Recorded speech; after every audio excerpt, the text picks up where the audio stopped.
Patrick Mboyo Bakamabo, spécialiste de la République démocratique du Congo et chercheur en droit public. Bonsoir Monsieur Mboyo Bakamabo. Bonsoir. Merci d'être avec nous sur RT France. Vous les connaissez bien, ces protestataires, c'est le mouvement des combattants.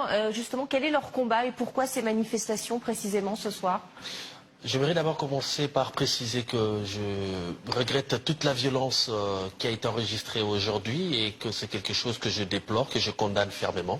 Mais j'aimerais pouvoir expliquer à vos téléspectateurs pour qu'ils puissent comprendre pourquoi cela se passe-t-il aujourd'hui. Ça fait 9 ans que ce mouvement est apparu, c'était exactement en novembre 2011 que ce mouvement qu'on appelle aujourd'hui le mouvement des combattants a vu le jour. C'était justement pour bloquer un concert à l'époque d'une star de la musique congolaise, Papa Wemba, et d'une autre star congolaise à Paris, à Paris, à l'Élysée Montmartre à l'époque.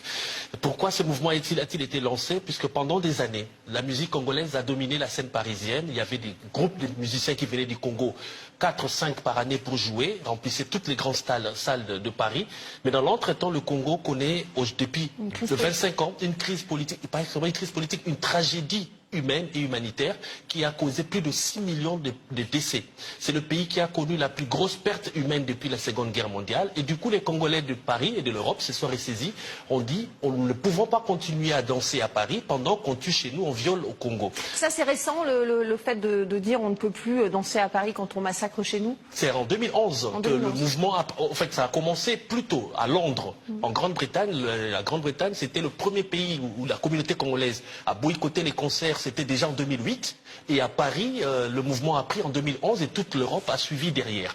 Alors, ce qui se passe aujourd'hui, c'est en réalité un message qui vient d'une forte frustration. J'ai bien dit dans mon propos liminaire que je condamne la violence. Mais je veux que les gens comprennent d'où vient cette violence. Elle vient d'une frustration, d'un sentiment d'humiliation que les Congolais ressentent en pensant que, comme s'ils n'étaient pas des êtres humains. 6 millions de Congolais sont morts. Personne ne cherche à résoudre ce problème et le Congo continue à sombrer encore dans la violence jusqu'aujourd'hui. Pourquoi? Parce que bon, il n'est pas interdit d'être chanteur, mais ce chanteur-là en particulier est accusé d'être trop proche du pouvoir de Joseph Kabila? Pas du tout. Le chanteur n'est pas du tout réputé proche. Par contre, Papa Wemba et Werason, quand ils étaient bloqués en 2011, eux étaient proches du pouvoir de Joseph Kabila. Maintenant, Fally Ipupa, dont je soutiens la démarche, je soutiens la musique parce que c'est un artiste engagé en matière humanitaire, il fait des dons. Il a offert une ambulance dans une grande ville du Congo qui souffre de la guerre, Bukavu. Il a offert le raccordement en eau pour une population à Kinshasa, ce que les autorités n'arrivent pas à faire.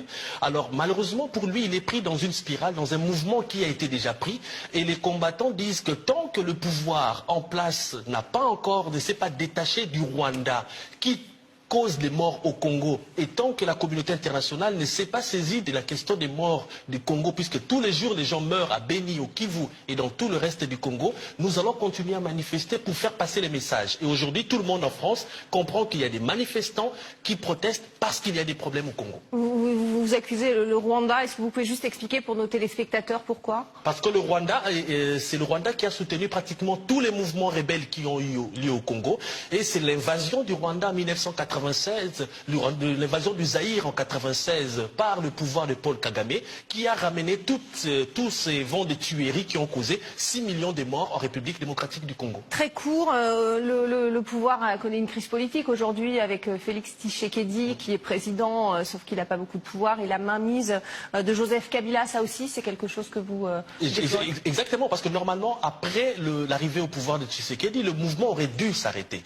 Mais les combattants ont compris quelque chose, que Kabila est toujours derrière, comme vous l'avez dit, il est toujours présent, et Tshisekedi s'est fondu dans la coalition du pouvoir de Kabila. Maintenant, ce que moi j'ai proposé aux autorités françaises, c'est que c'est une situation qui se passe en France. Je les avais déjà prévenus depuis hier, en disant qu'il va y avoir des problèmes. La dernière fois, c'était notre artiste héritier Watanabe, à l'occasion de son concert, on a brûlé un véhicule devant l'Olympia. Il y a 3 ans passés, c'est en 2017. Maintenant, c'est Fally Ipupa, ça va être plus grave.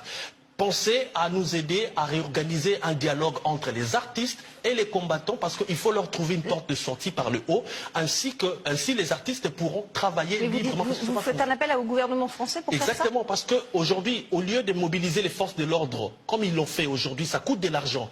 Faire évacuer la gare des Lions, c'est une perte pour l'économie française. Le mobilier urbain a été détruit.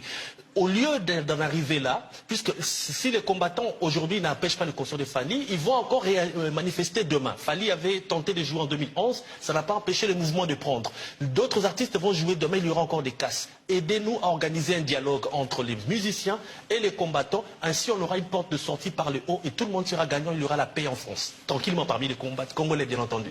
Merci beaucoup Patrick Mboyo Bakamabo d'avoir répondu à nos questions sur RT France.